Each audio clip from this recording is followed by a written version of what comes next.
The crystalline being trembled as it stood before the massive viewscreen displaying Earth's blue marble surface. Ambassador Velith of the Etherian Collective had traveled further than any of his kind had dared to the edge of what the Galactic Council termed the Forbidden Zone. 3 days earlier, Velith had watched his homeworld's capital city disappear into the writhing mass of black flesh that was a devourer feeding frenzy. The screams of his people still echoed in his crystalline memory cores. Billions of voices, silenced in mere hours as the creatures consumed everything built in its atmosphere, even the planet's electromagnetic field. "Are you certain about this?" asked Admiral Corex, his chitinous form clicking nervously as his 6 arms adjusted controls on the bridge of their last remaining dreadnought. The insectoid commander had lost 3 fleets to the Devourers in the past month. His compound eyes reflected the blue glow of Earth through the viewport. The Deathworlders of Sol 3 are unpredictable, dangerous. Corex wasn't exaggerating. Every species in the galaxy knew the stories. Sol 3 was a nightmare world where liquid acid fell from the sky. The atmosphere was poisonous to most life forms, and the dominant species had somehow evolved to thrive in conditions that would kill most civilized beings in minutes. The humans had been quarantined for good reason. Velith's prismatic body flickered with desperate light patterns, casting rainbow shadows across the bridge. The Devourers have consumed 47 worlds in 6 months. Our fleets are shattered. We have no choice. His voice resonated like wind chimes in a hurricane. "My children, Corex, they ate my children while I watched from orbit." The bridge fell silent except for the nervous chittering of the crew. Through the viewscreen, Earth rotated slowly, its storms and lightning visible even from this distance. What kind of monsters lived on a world where electrical storms could be seen from space? The Council specifically forbade contact, whispered Navigator Zephix, her tentacles wrapping nervously around her control console. They said the humans were too volatile, too violent. "The Council is dead," Velith replied flatly. "The Devourers reached Galactic Central yesterday. I watched the transmissions cut to static one by one." His crystalline form dimmed with grief. "We are all that remains of civilized space." On Earth, 500 kilometers below the alien ship, Captain Lee Taiho sat in the Sol Command Center, surrounded by holographic displays showing real-time data from across the galaxy. His weathered face remained impassive as the alien's desperate message played through universal translators.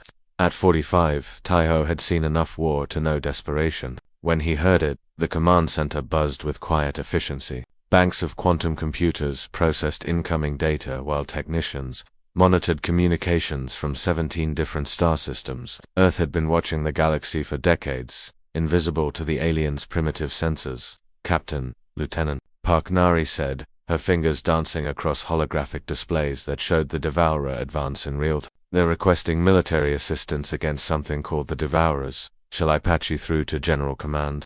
Nari was young, barely 25, but she had a talent for xenobiology that had earned her a place on the first contact team. Her screens showed detailed analysis of the alien creatures' biomechanical horrors that reproduced by consuming entire ecosystems. Taiho studied the tactical readouts flooding his screens. The Devourers were impressive, he had to admit. Their ability to adapt and consume technology while reproducing exponentially made them a formidable enemy. But they had weaknesses. Everything had weaknesses. "No need. We've been monitoring their situation for months." He turned to his aide, a serious young man named Corporal Beiji. "Contact Colonel Kim Hyun-woo. Tell him Operation Deathworld is a go." The operation had been planned for years. Earth's military strategists had run thousands of simulations based on various galactic threats. The Devourers were scenario-set, aggressive, expanding hive mind with technological absorption capabilities. The solution was already locked and loaded. Corporal Bay's eyes widened slightly. Every soldier in the Terran Defense Force knew about Operation Deathworld. It was the protocol for when Earth finally revealed itself to the galaxy. "Sir, are you sure? Once we make contact, the galaxy dies. If we don't," Taiho interrupted. "Send the signal." Above in orbit, the alien crew waited. 3 agonizing hours passed as they watched their fuel reserves dwindle and their life support systems strain. Every minute meant more worlds falling to the Devourers. Perhaps they didn't receive the message, Navigator Zephix suggested, her tentacles writhing with anxiety. "They received it," Admiral Corex replied grimly. "Look at your sensors." The alien ship's primitive detection systems had finally noticed what human stealth technology had been hiding. 12 massive shapes were decloaking around them, their hulls black as space itself. The ships were enormous, each one dwarfing the aliens' dreadnought by a factor of 10. When the response came, it was a simple message transmitted on all frequencies: Earth accepts. Prepare coordinates. But what the aliens didn't expect was what happened next. Space itself seemed to tear open as 12 massive ships dropped out of hyperspace within minutes, their arrival causing gravitational waves that rocked the alien vessel. The human ships were unlike anything in the galactic databases. No smooth curves or elegant designs. These were angular, brutal machines built for one purpose. Their hulls bristled with weapons that the aliens' computers couldn't even classify. By the great crystal, Velith whispered, his light patterns shifting to colors that meant awe and terror in his people's language. What have we awakened? On the flagship Soul's Vengeance, Captain Taiho stood on the bridge watching the alien ship through the viewscreen. His crew moved with practiced efficiency around him, their faces calm despite the magnitude of what they were about to undertake. So reported Communications Officer Song Dae-yoon, the aliens are requesting permission to come aboard. Taiho nodded, granted, but full quarantine protocols. We don't know what diseases they might carry. He paused, looking out at the stars where the Devourer fleets were advancing on the last free worlds. And Song, make sure Colonel Kim brings the good whiskey. I have a feeling we're going to need it. The first contact between humanity and the galaxy was about to begin. But as the alien shuttle approached the human flagship, neither species realized they were about to change the balance of power in the universe forever. The humans thought they were just helping refugees. The aliens thought they were hiring mercenaries. Both were wrong. They were about to unleash something far more dangerous than the Devourers had ever been. The alien delegation aboard the Etherean flagship Luminous Hope stared in bewilderment as 3 columns of blue light suddenly appeared on their bridge. The air itself seemed to shimmer and tear as the light solidified into human forms. Ambassador Velith's crystalline body flashed warning colors. He had never seen technology that could transport living beings through solid matter. Impossible, whispered Navigator Zephix, her tentacles recoiling from the humans. Their sensors show no transporter signatures. How did they? Colonel Kim Hyun-woo stepped forward, his combat armor making soft mechanical whirs with each movement. The suit was massive, easily 8 feet tall, with glowing blue lines running along its surface. Behind him, Major Song Mi and Captain Yoon Gi-won flanked the group, their hands never far from weapons that looked nothing like anything in the galactic databases. The bridge fell silent except for the nervous clicking of Admiral Korex's chitinous limbs. The humans moved with a predatory grace that made every alien instinct scream danger. These weren't the primitive savages they had expected from a quarantined Deathworld. I am Colonel Kim of the Terran Defense Force, he said through the translator, though his voice carried an authority that needed no translation. We understand you have a pest problem. The translator struggled with the human's casual tone. In galactic standard, there was no direct equivalent for dismissing a galaxy-threatening enemy as a mere pest. The concept didn't exist in civilized space. Ambassador Velith's crystalline form pulsed uncertainly, shifting through colors that indicated confusion and growing alarm. Pest problem. The Devourers are an existential threat to all life in this galaxy. His voice resonated with harmonic undertones that conveyed the depth of his terror. Major Song pulled up a holographic display that materialized from thin air, showing detailed schematics of Devourer bioships, their reproductive cycles, and attack patterns. The level of detail was staggering information that had taken the combined efforts of dozens of species years to compile. We've analyzed their attack patterns, reproduction cycles, and hive structure. Standard extermination protocol should suffice, Song said with the same tone one might use to discuss removing termites from a house. Admiral Korax's mandibles clicked frantically, his compound eyes reflecting the holographic display. Standard. They've destroyed our most advanced battle fleets. The Devourer swarm that hit the Altarian system consumed 300 warships in less than an hour. Captain Yoon tilted her head, studying the Admiral with curious eyes. Her armor's visor was transparent, revealing a young face that looked almost bored. With respect, Admiral, your advanced weaponry appears to be focused on non-lethal suppression. We noticed your ships lack any real offensive capabilities. She gestured, and another hologram appeared showing the aliens' weapon systems. Plasma cannons designed to disable rather than destroy, shield generators that deflected rather than absorbed. Even their missiles were programmed to minimize casualties. We are a peaceful coalition, Korex began, his voice rising in pitch. Which is why you're being eaten, Colonel Kim interrupted, his tone matter-of-fact rather than cruel. Don't worry, we've dealt with hive minds before. The Ant Wars of 2387 taught us effective countermeasures. The temperature on the bridge seemed to drop several degrees. The aliens exchanged horrified glances, their translator units struggling to process what they had just heard. You fought wars against insects. Velith's crystalline form had shifted to deep purple, the color of absolute terror in his species.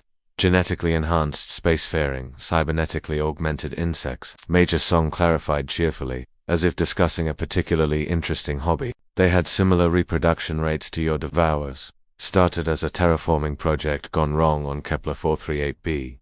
Within 6 months, they had consumed the entire planet and built a fleet. The holographic display shifted to show archived footage from the Ant Wars, massive insectoid creatures the size of buildings, their carapaces gleaming with integrated technology, swarms of smaller ones darkening entire star systems. The aliens watched in horrified fascination as human ships engaged the creatures in battles that made their current crisis look like a minor skirmish. "How did you stop them?" Navid whispered, her tentacles wrapped so tightly around her console that the metal was beginning to bend. "We developed some creative solutions," Song replied with a smile that didn't reach her eyes. "Viral agents that rewrote their genetic code, quantum bombs that collapsed their hive ships into black holes, psychological warfare that turned their own enhanced intelligence against them." The bridge's communication system suddenly crackled to life. Lieutenant Commander Choi Songmin's voice came through clearly, speaking in rapid Korean before switching to Galactic Standard. "Colonel, we've finished scanning the Devourer fleet signatures. Recommend we begin with Protocol 7. The aliens noticed that the humans had somehow already deployed scanning equipment without anyone detecting it. Their ship's sensors showed nothing, yet the humans clearly had detailed information about Devourer positions throughout the galaxy. "Protocol 7. Velith asked weakly, though part of him didn't want to know the answer. "Psychological warfare," Captain Yoon explained, her tone as casual as if she were discussing the weather. "We broadcast specific frequency patterns that cause acute mental distress in hive minds. Usually makes them tear themselves apart before we have to fire a shot." She activated her wrist display, showing a complex waveform pattern. "The Devourers communicate through quantum-entangled neural networks. Introduce the right frequency modulation, and their own communication system becomes a weapon against them. Very efficient." Admiral Corex's voice came out as barely a whisper. "You would drive them insane." "They're already insane," Colonel Kim replied. "They consume entire civilizations. We're just redirecting their aggression." He paused, studying the alien's horrified expression. "Is there a problem with this approach?" It's torture on a species-wide level," Velith managed to say. "No," Major Song corrected, her voice suddenly cold. "Torture implies they're capable of suffering in a way we recognize. These are biological machines programmed to consume. What we're doing is pest control." The humans' casual attitude toward galaxy-scale warfare was becoming clear to the aliens. This wasn't just military efficiency, it was the mindset of a species that had fought so many wars that eliminating entire civilizations had become routine. "Many species have you dealt with?" Navigator Zephix asked, though she wasn't sure she wanted the answer. The three humans exchanged glances. Colonel Kim's expression softened slightly, as if he realized how their conversation sounded too peaceful. "Beings. Look," he said, his voice gentler now. "We know this is hard to understand. Your species evolved in paradise worlds with abundant resources and natural cooperation. Earth is different. We had to fight for everything, the weather, the wildlife, each other. It made us very good at solving problems through force. But the important thing," Captain Yoon added, "is that we're on your side now. The Devourers made a mistake when they started consuming civilized worlds. We don't allow that in our galaxy, your galaxy." Admiral Corex's mandibles clicked nervously. Major Song's smile returned, but now it looked decidedly predatory. "Well, it will be once we're done cleaning up this mess." The aliens stood in stunned silence as the implications of what they had just heard began to sink in. They had asked for help from warriors, but what they had found were conquerors who happened to be on their side. For now, the battle began at the Kepler 442 system, where a Devourer swarm was consuming the planet's sanctuary. From their evacuation ships, millions of alien refugees pressed against viewports, watching their homeworld disappear beneath writhing masses of black flesh. The Devourers had been feeding for 3 days straight, converting entire cities into biomass for their reproductive cycle. The human fleet arrived like ghosts, materializing from the void, 12 massive warships dropped out of hyperspace in what appeared to be a casual formation, their black holes absorbing light like hungry shadows. To the trained military minds watching, the formation looked almost lazier certainly, nothing like the precise battle lines used in galactic warfare. They're not even in defensive positions, whispered Captain Zerath of the Sanctuary Defense Force from his refugee transport.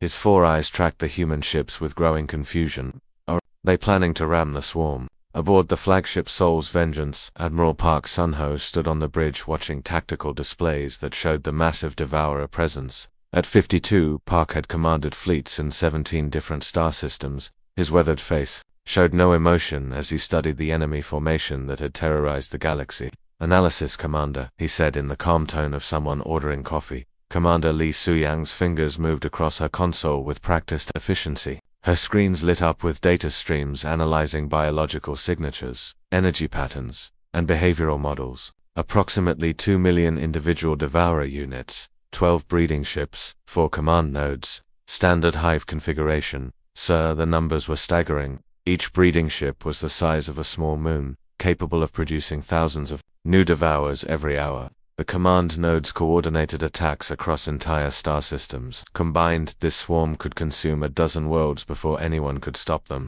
Boring, muttered Weapons Officer Han Yemin from his station. The 30-year-old officer had joined the fleet hoping for challenging battles, not what looked like routine pest control. Should we use the fun toys, sir? Several junior officers chuckled at Yemin's comment. In the human fleet, fun toys meant experimental weapons that bent the laws of physics. Things that made traditional warfare look like children playing with sticks.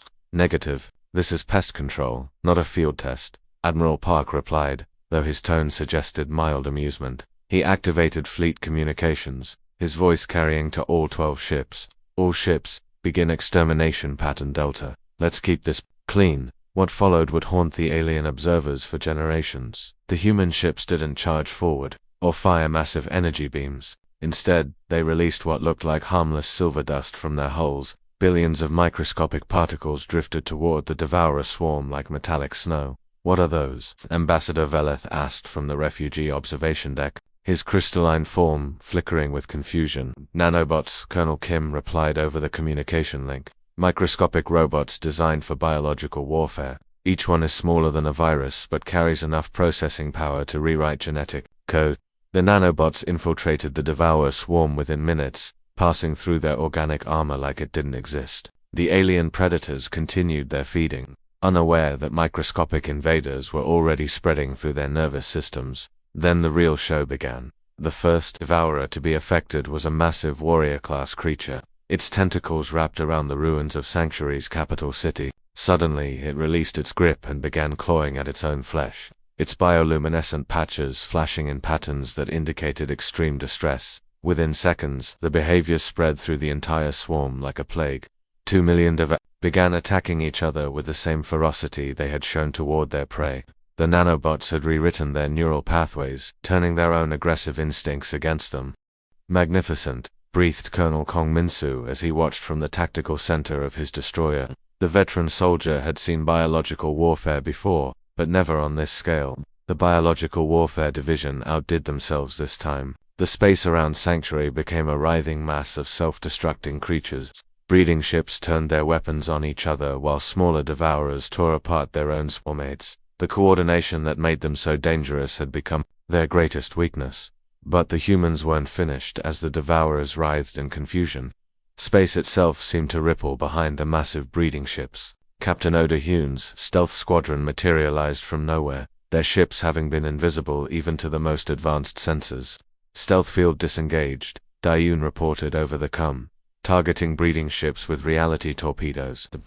Weapons that fired from her ships looked nothing like conventional missiles. They appeared as tears in space itself, dark wounds in reality that expanded as they traveled. When they reached their targets, something impossible happened. The breeding ships simply ceased to exist. Not destroyed, not vaporized, they were edited out of existence as if they had never been there. The reality-warping torpedoes collapsed local spacetime around their targets, creating pockets where the laws of physics temporarily stopped working. Clean target elimination, Dayun reported with satisfaction. No debris, no energy signature. Complete molecular dispersal, Admiral Park nodded approvingly. The breeding ships had been the real threat without them. The swarm couldn't reproduce, but there were still nearly 2 million confused devourers floating in space, and each one was still dangerous. Clean up crews, deploy the absolute zeros, he ordered. Lieutenant Kim Jinsu's voice echoed across the com from the science vessel Busan Discovery. Absolute zero deployment confirmed. Molecular motion cessation in 3.2.1.1 happened next violated everything the aliens thought they knew about physics. The temperature around the remaining devourers didn't just drop, it plummeted to absolute zero instantly. At negative 273 degrees Celsius, all molecular motion stopped. The creatures didn't die in any conventional sense. They became perfectly preserved statues in space, their biological processes frozen at the quantum level. Every detail of their anatomy was perfectly preserved, from the largest tentacle to the smallest cellular structure. Beautiful work, Admiral Park commented as he watched 2 million devourers transform into an orbital sculpture garden. Collection teams gather the specimens. Research division wants to study their neural pathways. Massive cargo ships moved forward, using tractor beams to collect the frozen creatures like harvesting crops. The specimens would provide valuable data for future encounters with similar hive minds. The alien refugees watched in stunned silence as the human fleet completed their work. The entire battle, if it could even be called a battle, had lasted exactly 17 minutes and 23 seconds. Is it over? Captain Zereth whispered, his voice barely audible. For this system, yes, Colonel Kim replied over the com. We'll leave a monitoring station to ensure no devourer remnants attempt to re-establish themselves. Your planet should be habitable again within a few months. Ambassador Velith's crystalline form had shifted to colors that indicated deep shock. You destroyed them all. In 17 minutes, pest control is most effective when applied quickly and thoroughly, Admiral Park replied. We'll move on to the next infected system tomorrow. The casual mention of next system sent chills through every alien present.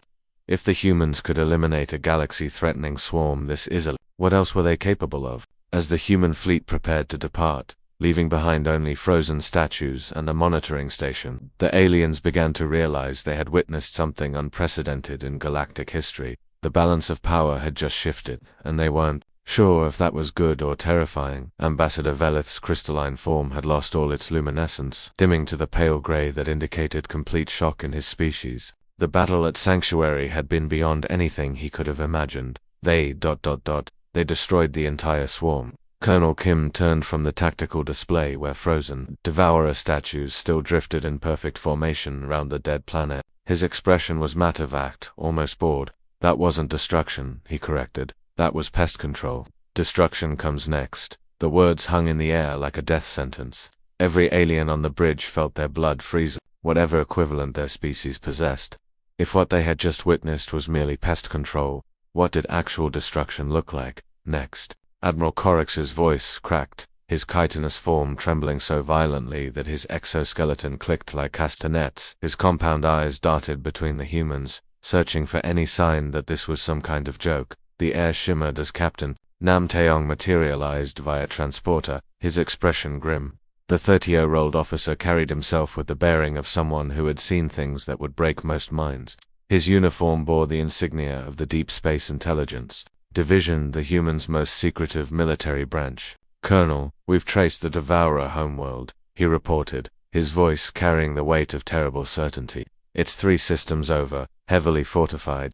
Estimated population, 4 billion. The number hit the alien delegation like a physical blow. 4 billion creatures, each one capable of consuming entire ecosystems. The homeworld would be a fortress of living flesh, protected by bioships that could regenerate from any damage. Even the combined might of the old Galactic Council would have been unable to assault such a place.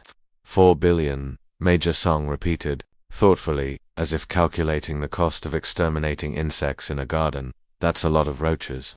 Navigator Zephix's tentacles wrapped around her console so tightly that the metal groaned under the pressure. You can't be serious. A direct assault on their homeworld would require request permission to deploy the extinction protocol. Captain Nam continued, cutting off the aliens' protests. His tone was formal, professional, as if he were requesting permission to file paperwork rather than commit genocide on a planetary scale. The aliens watched in growing horror, as Colonel Kim nodded without hesitation. Granted. Signaled a Daegu Annihilator to begin orbital bombardment. Have Commander Bay coordinate with the Reality Weapon Division. The Daegu Annihilator, even the name, sent chills through the alien delegation. They had assumed the human ships were merely advanced cruisers, but now they realized they had been looking at weapons of mass destruction disguised as vessels. Commander Bay Susie's voice came through the comm system with disturbing enthusiasm, the excitement of a scientist about to conduct a long-awaited experiment. Finally, we've been wanting to test the causal loop disruptors in a real scenario. The simulation data looked promising, but you never know until you field test these things. What are causal loop disruptors? Velith whispered, though part of him didn't want to know the answer. His species had spent millennia studying the fundamental forces of the universe, but what the humans were describing sounded like science fiction. Captain Yoon looked at him with the patient expression of a teacher explaining basic concepts to a child. They edit cause and effect, she said casually, as if discussing something as mundane as changing the weather. Basically, we can make it so the Devourers never evolved in the first place. Temporal paradox prevention is handled by our continuity management. The concept was so far beyond anything the galactic civilizations had achieved that several alien officers began making distressed sounds in their native languages. The humans weren't just proposing to destroy their enemies, they were planning to erase them from history itself. That's impossible, stammered Admiral Korex. The energy requirements alone would drain an entire star system. The computational power needed to maintain temporal stability. We have 17 star systems dedicated to powering our military operations, Major Song interrupted. The Dyson spheres around Sulfur through Salt-20 provide more than adequate energy for temporal manipulation. 17 star systems. The aliens had assumed Sol was humanity's only territory, but they had somehow built an empire spanning multiple solar systems without anyone noticing. The scale of human operations was becoming terrifyingly clear. The alien delegation watched through long-range sensors as human ships surrounded the Devourer homeworld. The planet itself was a nightmare of organic architecture, massive structures that pulsed with life, biomechanical cities that stretched across continents, and orbital platforms that looked like enormous parasites feeding on the planet's energy. What followed wasn't a battle. It was methodical annihilation conducted with scientific precision. The first wave of attack came from gravity weapons that compressed entire continents into microscopic points. Mountain ranges disappeared into singularities, while ocean basins folded in on themselves. The planet's surface writhed and buckled as fundamental forces were weaponized against it. Gravity compression at 60% efficiency, reported Lieutenant Park Seo-yoon from the weapons control station, adjusting field generators for optimal continental collapse. Stellar manipulators redirected the system's sun, focusing its radiation into concentrated beams that sterilized the planet's surface. The temperature rose to levels that would vaporize most known materials, while radiation bombardment destroyed everything down to the molecular level. But the most horrifying weapons were the temporal bombs devices that created localized time loops, where Devourers experienced their own deaths infinitely. Entire regions of the planet became trapped in moments of destruction that repeated endlessly, with the creatures dying and being reborn into death again and again. Temporal field stability at 97%, Commander Bay reported with satisfaction. The recursive death loops are maintaining coherence beautifully. This data will be invaluable for future applications. But the humans weren't satisfied with just the homeworld. Their thoroughness bordered on the obsessive, as if they were determined to eliminate every trace of their enemy's existence. Sir, reported Lieutenant Shin Min-jae from the Deep Space Scanning Station.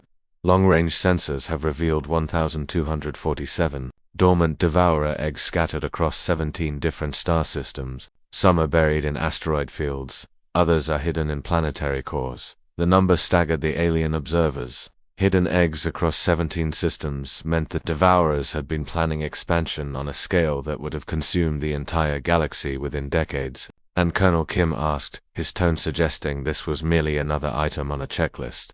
Already handled, sir. The probability manipulation cores has adjusted quantum states to ensure 100% of the eggs will fail to hatch. Evershin's report was delivered with the casual efficiency of someone discussing routine maintenance. The aliens struggled to comprehend what they were hearing.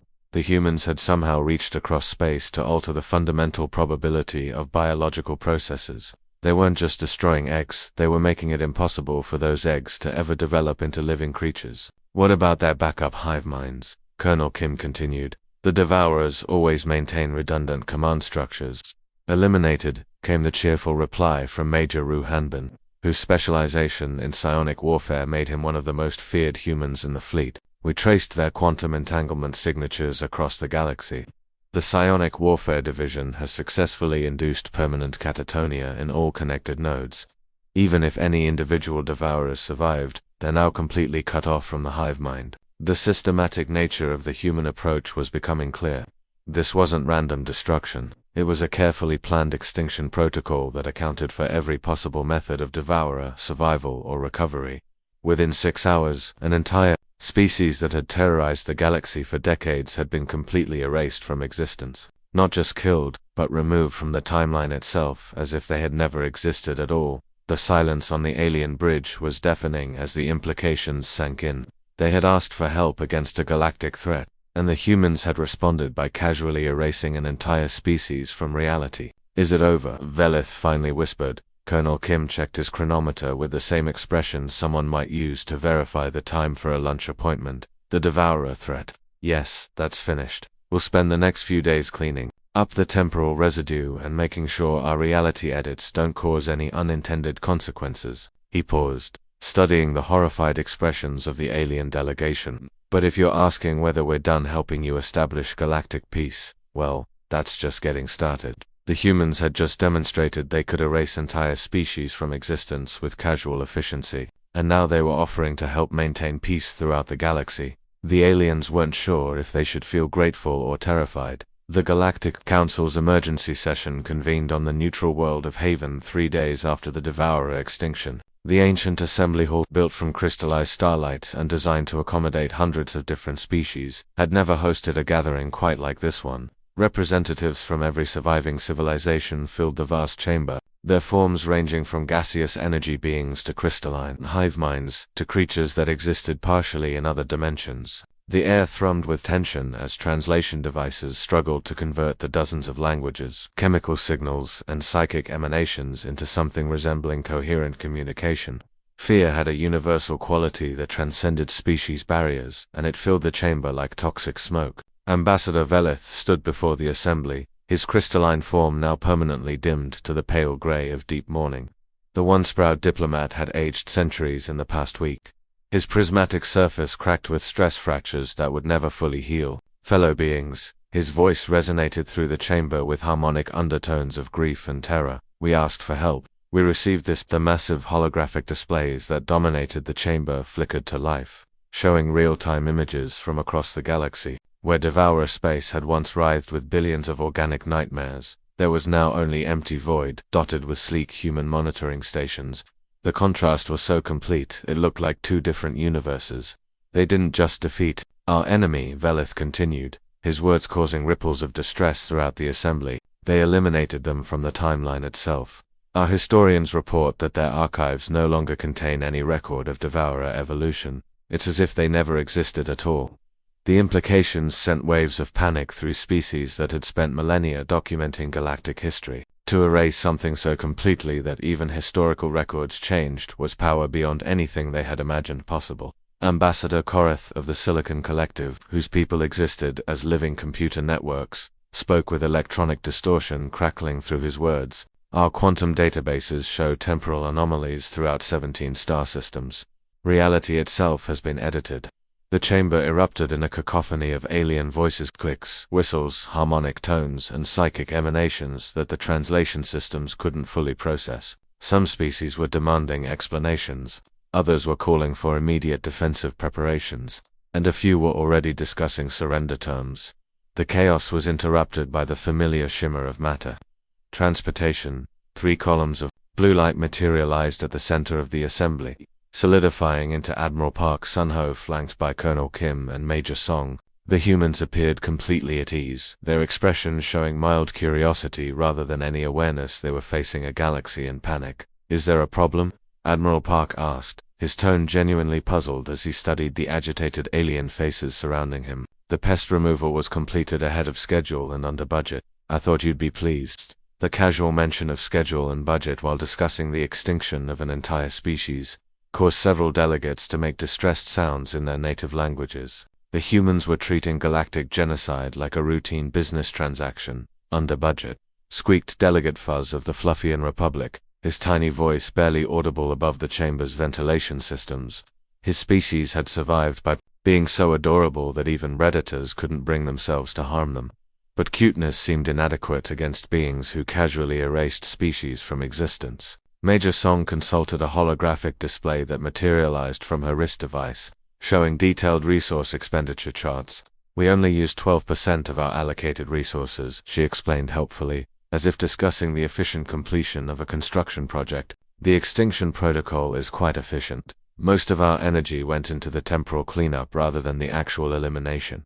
"You committed genocide." The accusation came from Ambassador Tenterus of the Octopus Prime Collective, his voice carrying harmonics of absolute moral outrage. His tentacled form writhed with indignation as he pointed an appendage at the human delegation. Colonel Kim's eyebrows rose in what appeared to be genuine surprise. "Genocide implies they were people. These were parasitic entities consuming sentient life. We treated them like any other infestation, termites, locusts, space plague. Would you accuse an exterminator of genocide for eliminating disease-carrying insects?" The comparison sent chills through the assembly. To the humans, the difference between sentient beings and pests was apparently determined by behavior rather than intelligence. The Devourers had been intelligent, capable of complex strategy and adaptation, but their aggressive nature had classified them as vermin in human eyes. But to completely erase them from existence, Ambassador Velith began, his crystalline form flickering with patterns of desperate confusion. "Standard procedure," Admiral Park interrupted with the matter-of-fact tone of someone explaining basic safety protocols. "We learned from our mistakes with the Plague Wars of 2405. Always completely eliminate the threat, or it comes back stronger. Half measures just give your enemies time to adapt and evolve." The mention of other wars sent another wave of terror through the assembly. The Plague Wars suggested this wasn't humanity's first experience with extinction-level events. How many other species had they casually erased from history? The assembly fell silent as the implications sank in. They weren't dealing with saviors who had made a desperate choice to save the galaxy. They were dealing with a species for whom complete annihilation was standard operating procedure. However, Admiral Park continued, his expression brightening with what appeared to be genuine warmth and enthusiasm. "Earth would be happy to establish permanent peacekeeping stations throughout the galaxy. We noticed several potential threats during our reconnaissance that should be addressed before they become problems." The word threats caused several delegates to flinch visibly. After seeing what humans considered appropriate responses to threats, no one wanted to be classified as one. "Threat," Velith whispered, though he was terrified to hear the answer. "Oh yes," Major Song said cheerfully, pulling up detailed biological and sociological profiles of various species present in the chamber. "The Crystalline Collective, for instance, has some fascinating genetic instabilities that could lead to massive population explosions if left unchecked. The tentacled ones show early signs of developing psionic weapons. And the Fluffians," she paused dramatically, her expression becoming serious. "Their cute appearance is clearly an evolutionary adaptation for psychological warfare. We're just adorable," Delegate Fuzz protested, his furry form trembling with indignation. "We've never hurt anyone." "Exactly," Colonel Kim nodded grimly, as if Fuzz had just confirmed his worst suspicions. "Weaponized cuteness. Very dangerous if left unchecked. Your species could potentially manipulate other civilizations through emotional manipulation. We've seen similar tactics used by parasitic species that present themselves as harmless until they've infiltrated their hosts." The logic was terrifying in its completeness. Any evolutionary advantage could be reinterpreted as a potential threat, requiring preemptive action, intelligence, physical strength, reproductive capacity, even harmlessness itself. All could be classified as dangerous if viewed through human military analysis. Admiral Park clasped his hands behind his back, his posture relaxed and confident. "But don't worry, Earth's new Galactic Protection Initiative will monitor all potential threats and neutralize them before they become problems. Consider it our gift to the galaxy permanent peace through comprehensive threat management." The silence that followed was deafening. Every delegate understood what they were hearing. The humans weren't offering protection.